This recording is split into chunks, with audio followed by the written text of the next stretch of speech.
Hello, dear students. In this video, we're going to have a look at this Jupyter notebook, okay, which is in Moodle Introduction to osmnx.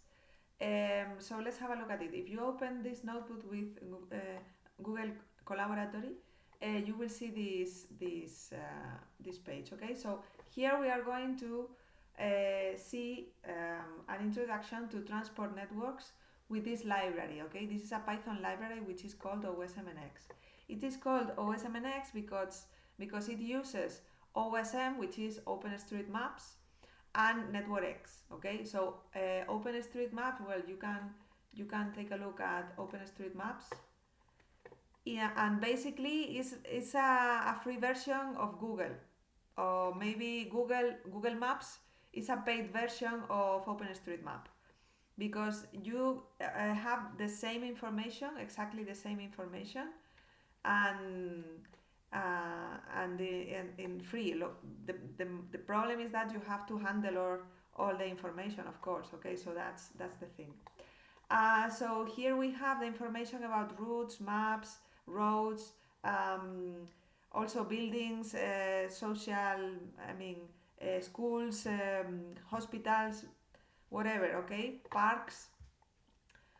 And you can obtain that information with this library, okay. And you can also make some tools with this library. So let's see, I'm going to skip. I wanted to skip things here. Okay, so let's see. So first of all, we are going to try and import this library. If we try to import this library, this is not a library which is installed by default. So in this case, if we want to use osmnx, what we have to do is to install it, okay. And to install in Google Colab, we have to use this line over here. So this cell, basically what it does, it imports networkx as nx, okay. So that's something that we can do always. We have been doing that in previous days. But then what it's going to do is going to try and import osmnx with the alias ox, okay. And if it gives an error because it's not installed or whatever, what it's going to do is to install it, okay. It's going to install it, and after we install this library, then we can import it, okay. So this is what it's going to do. So I'm going to run this cell, and when we run this cell, I'm going to print, okay, this is everything because it downloaded the library, and in the end we have these versions of the library that we are using, okay. So here we have the version of the networkx library and osmnx. So these are the two versions.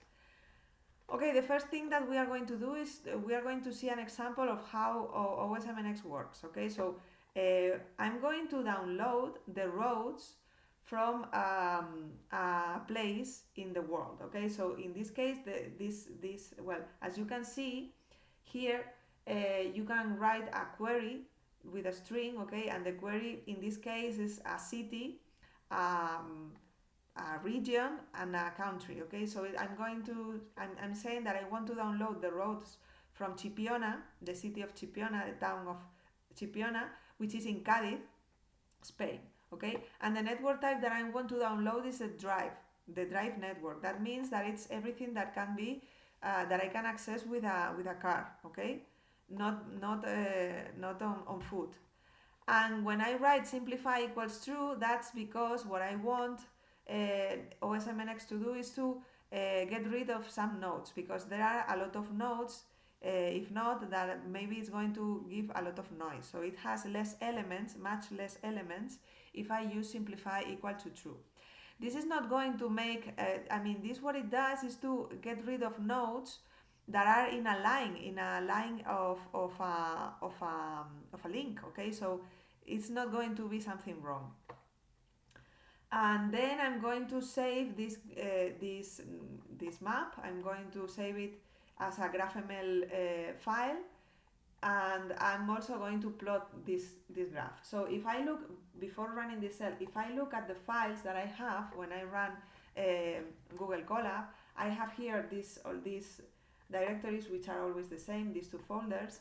And if I run this cell, what I'm going to find is that I'm going to find another another file which is called chipiona.graphml, and it's going to appear here, I hope soon. Yes, here it is. Okay, so here you can see the chipiona.graphml. So this is a file that we can download if we want to. Okay, we could download this file, and we could also, since it's here, we could also use it to load it afterwards. Okay, but in this case it's not going to be necessary. I can also upload here in this left hand side of the page. I can upload here some files from my local computer, so I can use it here on the notebook. Okay, so you can see what happens when I write ox.plotgraph. You can see that these are the roads of Chipiona. Chipiona is a city in Spain, which is in the coastline. Okay, this part over here is the limit with the Atlantic Ocean. Okay, and here we have the city, and here more in this direction is Cádiz, and so on. Okay, so this is by default how it is plotted. What I'm going to do is I'm going to tell osmnx that I want to plot the roads here, but I'm going to plot them with a white background, okay? And I want to use color black for nodes and color black also for edges. If I specify, instead of a single attribute for all the nodes and for all the edges, I specify a list for every edge, and for every node, then what I'm going to be able to do is to plot these nodes and these edges with different colors each. Okay, so that's one thing that we can do, and we will see that later. So when I run this cell, you can see now that it's exactly the same map as before, but the difference is that this is like the negative version. This is like the negative version of this one. We are more used to these versions. Okay, now we are going to see how G looks like, because you can remember that G is the result of this line. Okay, so G has the graph. Let's see what type of graph it is. If I hover the mouse over this variable, we can see that it's a multi-graph. We saw multigraphs when we saw the Euler the Königsberg bridges, okay? But now this is a multi-D graph, because this is a directed graph with multiple links, okay? So that's the idea. We have directed graphs in roads, because in roads you cannot change your direction on the way, okay? You have to go on a specific direction. So let's see what type is G. We have already seen it, okay? It's a multi-D graph, okay? Multi-edges are multiple edges between two nodes. Each edge can hold optional data and attributes. Holds directed edges, self-loops are allowed, blah, blah, blah. Okay, so there is a lot of information here. And let's see how the nodes look like, what the nodes look like, because we have seen in our examples, the one that I showed you before with the Königsberg map, the Königsberg bridges, that the nodes had no data. Okay, so in this case, you are going to see that each node has a lot of dates, Okay, so here we have all the data.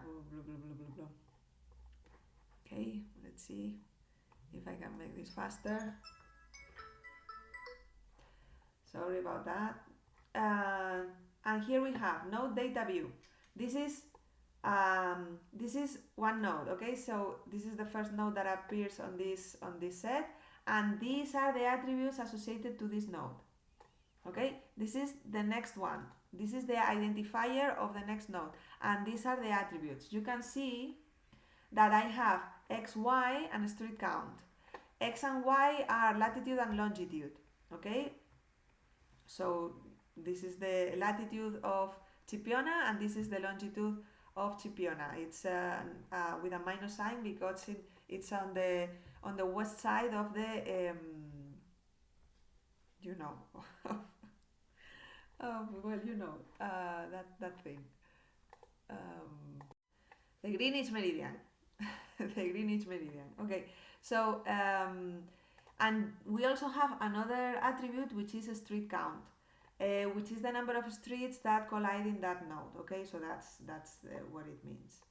Okay, so these are all the nodes with the attributes. So we have a lot of information there. Okay, so we have a lot, and we are going to see what happens when I write this. Remember that in this case, what is going to see are the adjacent nodes. Okay, so here we are looking at the adjacent nodes. So here we see that this node is adjacent to this other one, to this other node. Okay, these are the identifier of OpenStreetMaps. Okay, and this has some since this is a link, okay, because this represents a link, then inside we have the identifier of the link, okay, and then the attributes associated to that link, and we have a lot of identifiers associated to the links, okay, and so on. And here we have another adjacent node, and here is the link identifier, and so on. Okay, so we have the OSM ID is the identifier in OpenStreetMaps. Okay, so we have all these identifiers. This is a highway, a secondary road of highways. Okay, which has 2 lanes. The name of the road is Carretera de Chipiona al Puerto de Santa María por Rota, which is very descriptive. And there are a lot of attributes. Okay, you can see that there are a lot of attributes here.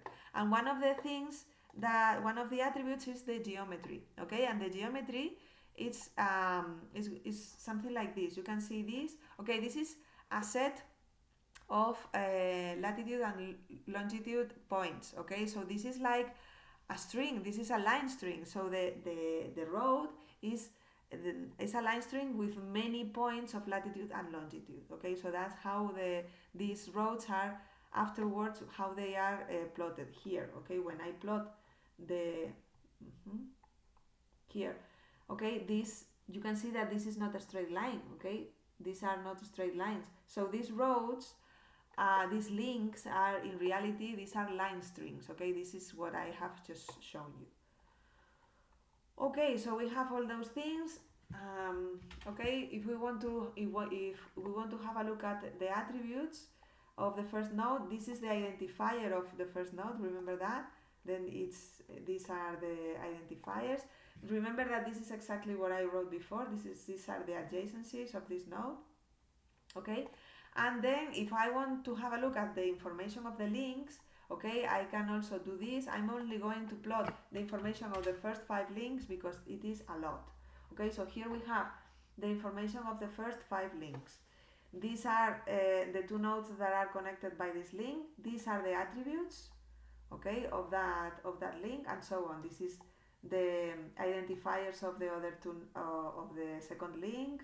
I mean the nodes, okay, for the second link, and so on. Okay, you can see that here we have many attributes for each of these links. Now what we are going to do is to visualize this using the GeoPandas data frame. Okay, if we want to use the GeoPandas data frame, I have to install some libraries. Okay, some of them are already installed, but not all of them. Okay, so now with this installation we can have a look at this map. Okay, so now we can see the nodes and the roads in a map. So let's see how this works. You can see here that I'm calling graph2 GDFs. Okay, GDF is the GeoPandas data frame, so it's going to convert the graph into a GeoPandas data frame, and then I'm plotting, on the one hand I'm plotting the edges, and then I'm plotting on the same map, I'm plotting the nodes. Okay, so that's what I'm doing, and you can see here this is a map. This is the ocean, this is Chipiona, and this is some other thing. This is La Jara, Pastrana. Okay, you can see that these are different towns, but Chipiona ends here. You can see here the boundary of Chipiona. Okay, so you can see here that, I mean, that this here makes sense, and you can zoom in and zoom out, and you can see a lot of things here. Okay, you can see here Parque de Blas Infante, etc, etc. Okay, so here you have a lot of information, and this information comes from OpenStreetMaps. All this information comes from OpenStreetMaps. More things. yeah, we can have a look at how these data frames are. So these data frames contain the same attributes that we saw in the graph, but in a data frame. So here we have the identifiers x and y, street count, highway, and geometry. And the geometry is basically, as you can see, is the same as x and y. But this is used inside by GeoPandas data frame in order to plot these nodes. Okay, so that is why this column, we need this column. And more things, if we do the same, well, if we call the info for this data frame, here we can see all the columns, okay, and everything. We can see that 14 elements have information about highways, so they are nodes that are probably related to highways, okay. You can have a look at these nodes. If we do the same with the edges, then we are going to see that there are much more information associated to the edges than to the nodes.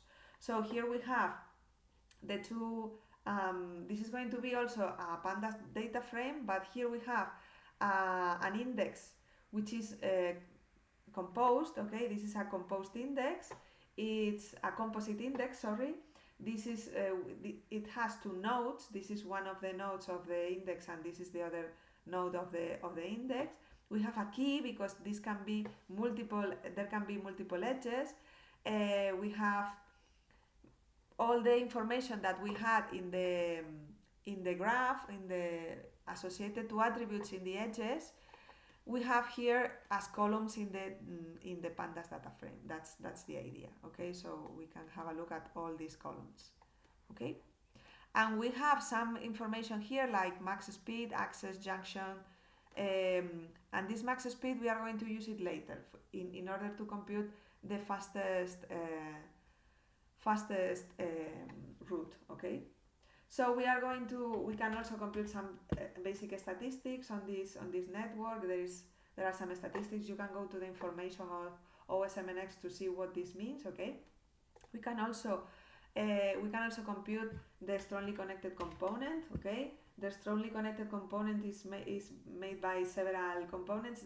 This returns an iterator. Remember that this function is going to return an iterator, so next is going to give me the next element of this iterator. Now if I run this cell, it's going to give me the next element, and then when I run the cell, it's going to give me another element, and so on. Okay, so you can see that these elements are all different. So if I run this several times, now I have this one. Okay, so I think this is the last one. If I rerun this cell, is going to give me an error, because next, when you are in the last element, then it returns an error. Well, it's not an error, so it's not the last, but there are several connected components. And for the strongly connected components, okay, because these are strongly connected components too. So if I want to obtain the largest component, this is what I need to use. Okay, so I'm going to obtain the giant component, the giant connected component, which is formed by 1,000 and more than 1,000 nodes. And in this case, we had 1,344, okay, 1344, and in this case is 1337. So there are only 7 nodes that are not in this strongly connected component. So to have a look at which nodes are not in the giant component, which is something quite weird, because in a road I should be able to go from any point to any other point, I plotted in red line with red ink and slightly larger the nodes that are not in the giant component. Okay, so these are the nodes. You can see here that these are the nodes which are not in the giant component. I mean, these nodes here, probably they are some kind of mistake. Okay, well, this is because this is at the end of the road network, so I mean this continues, and in this case there might be some kind of mistake, because this is not something really unusual, that you can arrive to a point I mean that you cannot arrive to from this point to any other point, so the people that live there cannot go anywhere. That's weird. That's it. Okay, if we want to get the subgraph with the giant component, remember that I can do this. So in this case I'm going to get only those all the nodes here except for the ones that are not in the giant component. I can do exactly the same with osmnx. Okay, so with osmnx there is a function which this is what it does. It's going to keep only the largest component, and I'm saying strongly equal true because it can be also weakly true. So in this case we see that graphs G2 and G3 are exactly the same. This is because they are doing basically the same. Okay, so in this case G2 and G3 are storing, both of them are storing the largest component. Okay, so now we're going to see how to compute shortest path with osmnx. So first of all we need a start and ending point. Okay, so what I did, I went to Google Maps and I right clicked on the mausoleo of Rocío Jurado, and they gave me a latitude and a longitude. I pasted here, I pasted it here, and I also clicked on the hotel Best Coast Ballena. Okay, so in this case this is what I obtained. So if I wanted to get from one place to the other, first of all what I need is to obtain the closest nodes in these coordinates. Okay, so the starting node is going to be the one which is closer to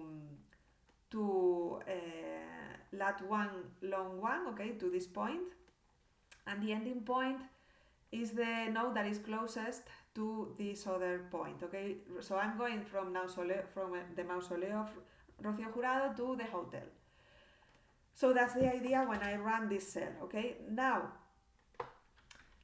so these are the two nodes. Okay, so these are the nodes that are closest to the ones that I have to these two positions on the map. Once I have the nodes, then I can compute the geodesic distance. Okay, so the geodesic distance on the great circle, that means that this is not a geodesic distance on the network, okay, but on the map. So if I take a great circle, means that it's using a geodesic on Earth, okay, so using a circle, not a link. Okay, so that's what is going to do this function, and the distance is I think this is in meters, is 5.123 kilometers. Yes, 5.123 kilometers. That is the result. But if I want to compute the shortest path within the network with no weights, that means the number of jumps that I'm going to do from one node to the next one, then this is the shortest path. Okay, and if I plot the route in a map, I can do this with this cell. Okay, so here I'm plotting the route. Okay, plot graph route. So I'm going to plot the route with the in blue colors. Okay, so that's the idea. So this is the best option. This is the shortest path, but not in distance. Okay, not in length of links, because this is not considering the length of the links. This is just with the number of jumps from one node to the next one. In a map, this does not make sense. Okay, so instead of that, what we need to do is to compute the shortest path in length. Okay, considering now the attribute of the distance of each of these links. Okay, so that's what we're going to do. So when I compute this route, I can do this using the networkx function or the osmnx function, and you can see that the routes are exactly the same. Okay, route 1 is the same as route 2. This is a true, so that's true. So in this case, I told networkx to compute the shortest path of this network using the source and targets, but using the weight length of the graph, okay, of the attributes in the network, of the links. And if I compare the two routes that I just computed, route and route 2, we can see that this is the first route, the one in blue, and the second one makes much more sense. Okay, so here in red we have the shortest path in distance. Okay, so here is what we have. This is the other route. Now, if we want to compute the shortest path in time, I mean the one that takes the least possible time from going from here, which is the mausoleo, to here, where is the hotel, then in that case, first of all I have to input velocities. Okay, I have to input velocities in the graph. And in order to do that, I'm going to use a function of osmnx, which is add edge speeds. Okay, so with add edge speeds, using this dictionary, I'm saying that if we have a primary road, it's going to be 80 miles per hour. A secondary road is going to be, not miles, sorry, kilometers. These are all kilometers per hour, okay? And the secondary road is going to be 60 kilometers per hour, tertiary road 50 kilometers per hour, and a residential is going to be 30 kilometers per hour, okay? So these are the maximum velocities. So if I use these velocities, I'm assuming that there is no traffic. Okay, there is no traffic, and in the intersections I can go as fast as I want, which is not realistic, but it's an approximation. So if I run this cell, first I'm inputting the speeds to all these roads, and I'm also computing the travel times. So I'm going to compute another attribute, which is the travel time. Okay. So now if I convert these edges, okay,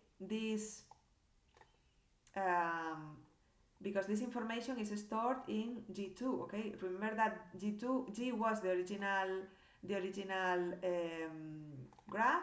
G2 now has the edge speeds, and now G2 also has the travel times.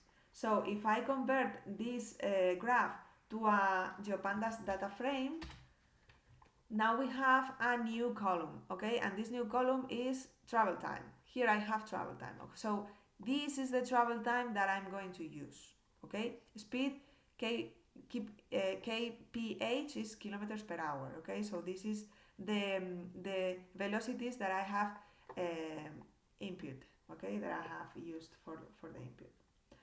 Okay, so now I can compute the shortest time path. Not the shortest path length, but the shortest time path. And when I compute it and I plot it, we can see that they are mostly the same for the most of the part, but here probably I am avoiding some residential roads, okay, because the maximum speed there is 30 kilometers per hour, and in the others are 50 kilometers per hour. So I think that is what is going on, that I'm avoiding some residential areas in order to go to other roads where I can go faster. So this is the fastest in time route, okay. And that's it. If I want to compute the lengths and the times of each of these routes, then what I can do is to use the networkx function path weight. So if I have a path and I have a graph, I can compute these paths, and I'm going to do it for each of these routes, route 2 and route 3, okay. And the result is this one. I have divided it by 1000, so the result is in kilometers. And then I'm going to do the same, okay, with times, okay, for each of these routes. So I'm going to compute first time in seconds, and then I'm going to convert it to minutes. So when I do this is the result, okay. So here you can see here that I used, for the weight of the path weight, I used length, and in this case I used travel time, because the attribute that I'm interested in for computing the time is the travel time, okay. So in this case the shortest path is the third one, okay, and in this case the shortest path was the second one, okay, which makes sense. If I want to visualize the routes in interactive maps, well, that's really easy, okay, because I will have to use these edges where I have the information, okay. Well, these were not here in G, it was in G2, so it was yeah, I don't think this is right, so I'm going to use, because I don't have here, yeah, but I have travel time, yes, I have travel time. And why is that? Because okay, G2, I think that I'm also, okay, this is not going to, I'm not sure what's going on, because I thought that G had not the speeds and the time travel, so, but it seems it has. So even though I'm using here G2, I think I could have also used G. Yes. So if I want to visualize the routes, okay, the optimal routes, I can use the GeoPandas data frame in a nice map. Okay, so that's what I'm going to do. I'm going to use these routes. Okay, the weights that I'm going to use is length, and travel time, and the colors are going to be green, red, and magenta. And that's it. I'm going to plot all these routes. Okay, and when I run this cell, this is what I obtained. You can see, oh sorry, yes, you can see here the first one is the green one, okay, the second one is in magenta, and the third one is in red. No, the third one, sorry, the second one is in red and the third one is in magenta. That's the last one. And if you hover your mouse over a link, it's going to give you all the information. You can get rid of that if it's a little bit noisy.